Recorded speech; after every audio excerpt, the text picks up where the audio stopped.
Halo semua, apa kabar? Semoga dalam keadaan sehat ya. Saya Ibu Mei. Pada sesi ini kita akan membahas akuntansi keberlanjutan. Apa sih akuntansi keberlanjutan? Mengapa perlu akuntansi keberlanjutan? Akan kita pelajari dalam video ini. Learning objektif, setelah mempelajari video ini, teman-teman diharapkan mampu memahami perkembangan isu-isu akuntansi keberlanjutan di dalam ilmu akuntansi. Introduction. Perubahan iklim yang terjadi beberapa tahun terakhir semakin terlihat jelas seperti banjir, kebakaran hutan, angin topan, gelombang panas karena dampak dari perilaku manusia. Nah, mungkin teman-teman merasakan bahwa suhu sekarang lebih panas dibanding biasanya ya. Kalau kita tidur malam hari itu kalau nggak pakai AC itu nggak bisa karena suhu terlalu panas. Nah, itu yang disebut dengan perubahan iklim dan dia katanya akibat perilaku manusia. Secara global, sustainability dibahas pada tahun 1979 pada First Climate Conference yang mengumpulkan para ilmuwan yang membahas perubahan iklim yang dialami bumi dan terjadi di seluruh belahan dunia dan mempengaruhi keseimbangan bumi. Jadi perubahan iklim tidak terjadi hanya di Indonesia, teman-teman, tetapi juga terjadi di seluruh dunia. Sejak tahun 1979 sudah dibahas ya. Nah, bagaimana sih sustainability ini supaya bisa terus berkelanjutan, supaya tidak terjadi banjir, tidak terjadi kebakaran hutan, suhu udara tidak menaik, tidak panas, dan lain sebagainya. Maka perusahaan harus mengerti hubungan kepada masyarakat dan lingkungan. Jadi perusahaan itu harus memperhatikan masyarakat dan lingkungan.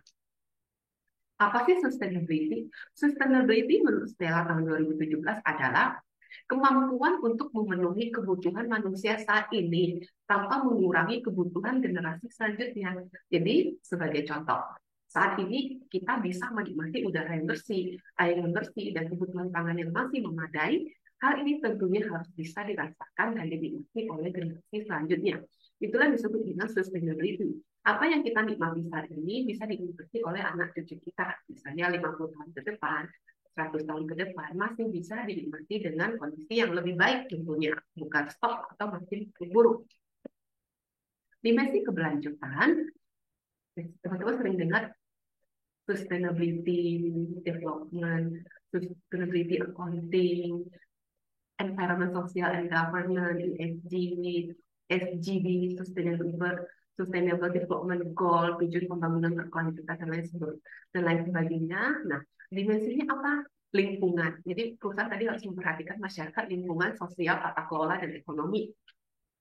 Ada lingkungan perusahaan harus memperhatikan bagaimana sih penggunaan air, gas rumah kaca yang akibat efek dari menjalankan operasional perusahaan, bagaimana pengelolaan emisi, bagaimana pengelolaan limbah. Nah, itu harus diperhatikan oleh perusahaan. Nah, itu nanti akan dicatat oleh akuntansi lingkungan atau sustainability accounting atau akuntansi hijau.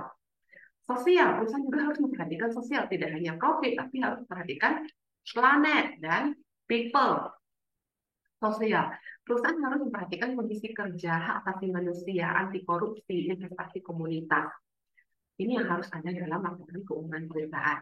Kalau sebelumnya dalam laporan keuangan perusahaan hanya ada terkait bagaimana asetnya, kewajibannya, liabilitiesnya, pendapatannya, revenue-nya, bagaimana income-nya, bagaimana equity modalnya, bagaimana aset. Nah, sekarang tidak hanya itu, muncullah konsep akuntansi keberlanjutan. Perusahaan harus memperhatikan lingkungan, perusahaan harus memperhatikan sosial, perusahaan harus memperhatikan tata kelola, yaitu akuntabilitas perusahaan, transparansi perusahaan.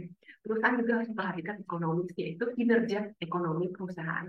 Nilai stakeholder-nya naik atau tidak, kinerja keuangan naik atau tidak. Apa perbedaan sustainability dengan corporate social responsibility? Kalau corporate social responsibility lebih ke look backward, melihat ke belakang. Kalau sustainability look forward, melihat ke belakang, melihat ke depan. Kalau dilihat dari targetnya, kalau corporate social responsibility, target opinion forward. Kalau sustainability, targetnya lebih ke the world value change. Kalau dilihat dari bisnisnya, corporate social responsibility lebih ke compliant, about compliant. For sustainability lebih ke about business. Dilihat dari manajemen, kalau CSR lebih ke managed by communication team. Kalau sustainability lebih ke sustainability by operation and marketing. Dilihat dari reward, CSR lebih ke by politician.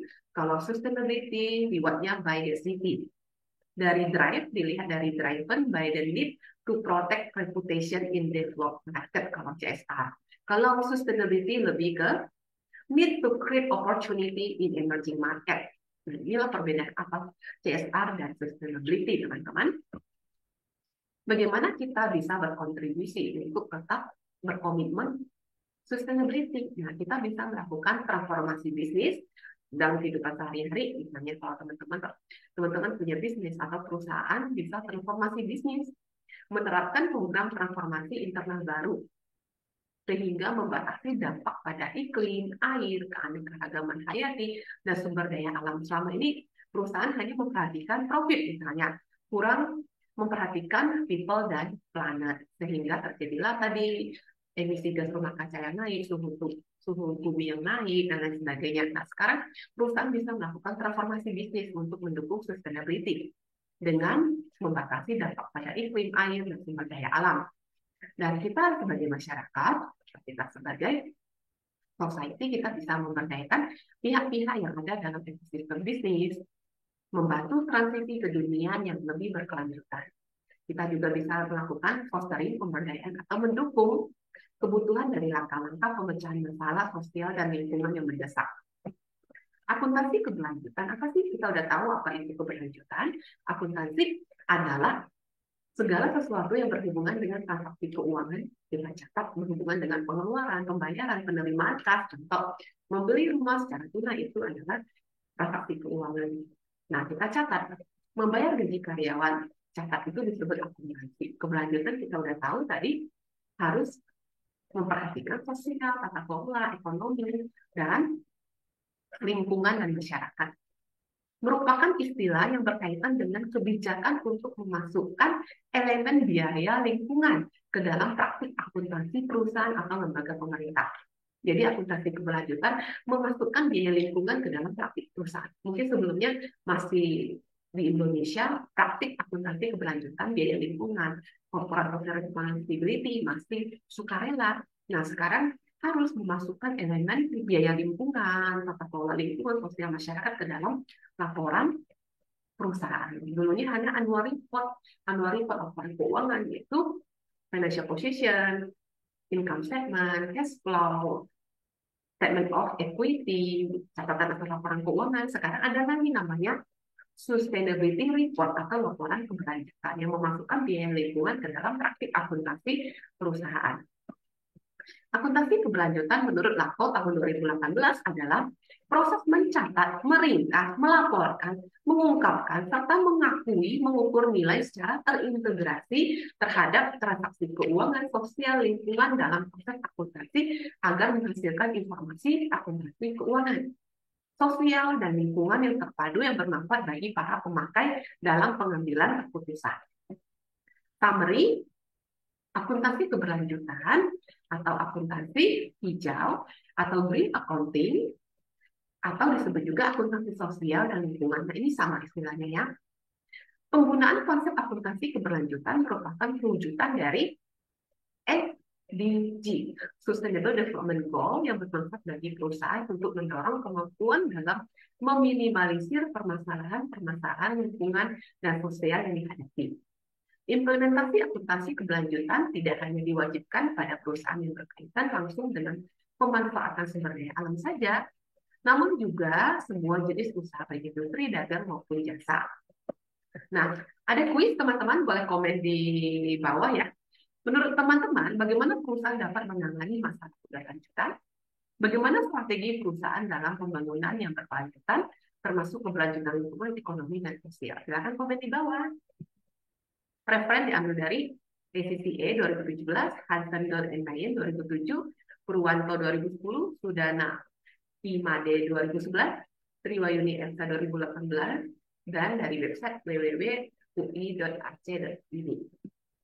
Thanks teman-teman. Ini kontak saya, kalau ada yang perlu diskusi lebih lanjut bisa menghubungi saya di sini. Tetap semangat mencapai impian dan cita-cita. Sampai jumpa, bye-bye.